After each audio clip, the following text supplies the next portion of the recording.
और बड़ी खबर इस वक्त झारखंड के मुख्यमंत्री हेमंत सोरेन से जुड़ी हुई आ रही है, जिसमें मुख्यमंत्री हेमंत सोरेन को बड़ी राहत हासिल हुई है। लीज आवंटित करने और उनके करीबियों द्वारा शेल कंपनी में निवेश करने के खिलाफ दाखिल जनहित याचिका पर सुप्रीम कोर्ट ने कहा है कि जनहित याचिका मेंटेनेबल नहीं है।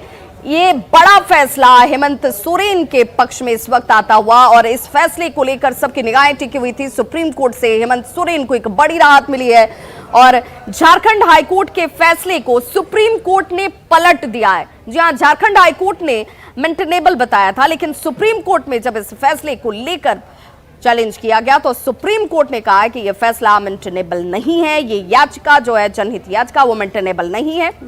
और हमारे साथ जेएमएम नेता सुप्रिय भट्टाचार्य जुड़ चुके हैं। सर, बहुत बहुत स्वागत आपका न्यूज 18 बिहार झारखंड पर। इस बड़े फैसले की उम्मीद आपको भी थी और उसी अनुरूप फैसला भी है। सुप्रिय जी, आप तक आवाज पहुंच पा रही है? जी। इस फैसले को आप कैसे देखते हैं, क्योंकि आप पहले से आश्वस्त थे कि फैसला आपके पक्ष में आएगा। सुप्रीम कोर्ट ने भी आपको बड़ी राहत दी है। देखिए, ये तो पूरा का पूरा आप यदि वाकया देखिएगा तो ये पॉलिटिकल वेंडेटा है। उसी के तर्ज में बाकी चीजें भी चल रही है, आप देख रहे होंगे। तो इसलिए हम लोग शुरू से कॉन्फिडेंट थे और न्यायालय पे हम लोगों का भरोसा है और न्यायालय का जो फैसला है वो सर्वोच्च है और वो सबके लिए मान्य होगा। बिल्कुल। हमारे साथ अनंत ओझा जी भी जुड़ चुके हैं बीजेपी से। अनंत ओझा जी, बार बार आपकी तरफ से कहा जा रहा था कि जनहित याचिका जो है मेंटेनेबल है, लेकिन कोर्ट ने तो सीधे तौर पर कह दिया कि ये मेंटेनेबल नहीं है। देखिए, यह विषय भारतीय जनता पार्टी का साफ मत है कि देश एक संविधान व्यवस्था से, माननीय न्यायालय व्यवस्था से, संवैधानिक संस्थाओं के माध्यम से देश का सामान्य जनमानस संचालित होता है। लेकिन माननीय न्यायालय पर न्यायालय का जो भी निर्णय आता है वह निर्णय हम सबों को मान्य है। सत्ता पक्ष हो, विपक्ष हो, राजनीतिक पार्टी हो या समाज के समान में जनगण इसको विश्वास करता है। लेकिन जिस प्रकार से इन संवैधानिक संस्थाओं को झारखंड मुक्ति मोर्चा के द्वारा लगातार अपमानित किया जा रहा है, लगातार हर संवैधानिक संस्थाओं को प्रदर्शित खड़ा किया जा रहा है, इससे इनकी प्रासंगिकता पर सवाल खड़ा हो रहा है। आखिर देश के अंदर, झारखंड के अंदर सामान्य जनता जो कानून पर विश्वास करती है वो जनता किस पर भरोसा करती है? सुप्रियो जी हमारे साथ जुड़े हुए हैं। सुप्रियो जी, आपके ऊपर बार बार ये आरोप लग रहा है, सीधे अनंत ओझा जी भी कह रहे हैं कि जो संवैधानिक संस्थाएं हैं, चाहे वो ईडी हो, सीबीआई हो, तमाम ऐसी संस्थाओं की कार्यशैली को लेकर, उनकी मंशा को लेकर आप लोग बार बार क्वेश्चन खड़े करते हैं, सवाल खड़े करते हैं। ये कितना उचित है? देखिए, हमारे जो प्रश्न है उनके लिए ही तो हम सर्वोच्च न्यायालय गए थे और उस प्रश्न को सर्वोच्च न्यायालय ने जायज करार दिया। ये इंटेंशन बहुत बड़ी चीज होती है। आपकी नीयत क्या है? आपकी नीयत किसी को विक्टिम बनाने की है या आपकी नीयत जो गलत है उस पर रोक लगाने की है? यही सवाल हम लोग लेकर हर जगह जाते हैं और जहां हमारे पक्ष में चीजें आती हैं। क्योंकि यदि नीयत आपकी सही होगी तो आप देखेंगे कि आपको न्याय मिलेगा और न्यायालय पे हम लोगों को भरोसा है।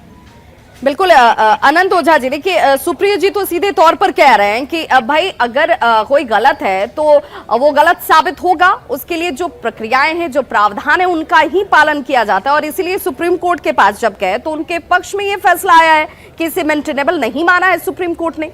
इसीलिए आपके माध्यम से हम राज्य की जनता से कहना चाहते हैं कि जिस प्रकार से आज पूरे प्रदेश में झारखंड मुक्ति मोर्चा के द्वारा लगातार जो भी हमारी संवैधानिक संस्थाएं हैं, यह देश को संविधान से चलता है, यह देश की व्यवस्था से चलता है। और जब संविधान का शपथ लिया हुआ नेतृत्व के द्वारा अगर इस प्रकार के देश के सामान्य जनमानस में नकारात्मक धारणा पैदा होती है तो वहीं से सवाल खड़ा होता है। और माननीय न्यायालय तो सबके लिए बना हुआ है, लेकिन व्यवस्था संवैधानिक संस्थाओं को चुनौती दे करके अगर वो संस्थाओं के द्वारा किसी प्रकार का गलत प्रत्यारोपण होता है तो माननीय न्यायालय है, उच्चतम न्यायालय है, उच्च न्यायालय है, राज्य का न्यायालय है, स्वाभाविक है कि वहाँ होता है और उसका पानी होता है।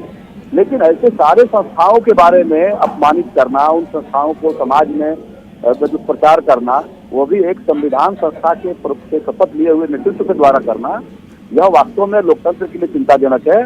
लेकिन सुप्रीम कोर्ट ने भी तो तमाम तर्कों के आपके जो तर्क होंगे उसको भी सुना होगा।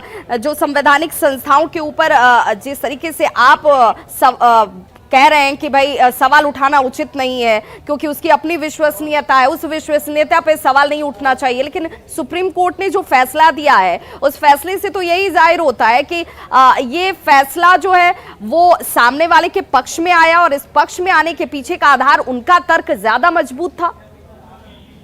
नहीं, आप मैंने क्या कहा, ये हम तो ये मानते ही है कि हर व्यक्ति के लिए यह देश का संविधान, देश की कानून व्यवस्था, देश का तंत्र रचना, ये भारतीय जनता पार्टी को इस पर पूरा भरोसा है। और अतीत में भी आप देखेंगे कि हमारे आज के और दुनिया के सबसे बड़े नेता आदरणीय श्री नरेंद्र भाई मोदी जी जो आज देश के प्रधानमंत्री है, जिस समय विपक्ष में थे, विपक्ष के मुख्यमंत्री के रूप में किस प्रकार से देश की सत्ता शीर्ष पर थी, लेकिन उन्होंने कभी देश की कानून व्यवस्था पर, कानून जो हमारा रचना है संवैधानिक, बिल्कुल ये होना भी नहीं चाहिए। राजनीति अपनी जगह पर है, लेकिन संवैधानिक संस्थाओं को लेकर लोगों के मन में अविश्वास पैदा करना या उसकी कार्यशैली पर सवाल खड़े करना, उस पर संशय पैदा करना, ये उचित नहीं है। लेकिन आज ये बड़ा फैसला और इस बड़े फैसले में मुख्यमंत्री हेमंत सोरेन को बड़ी राहत मिली है। बहुत बहुत शुक्रिया आनंद ओझा जी हमारे साथ जुड़ने के लिए और सुप्रिया भट्टाचार्य जी हमारे साथ जुड़ने के लिए, इस बातचीत करने के लिए।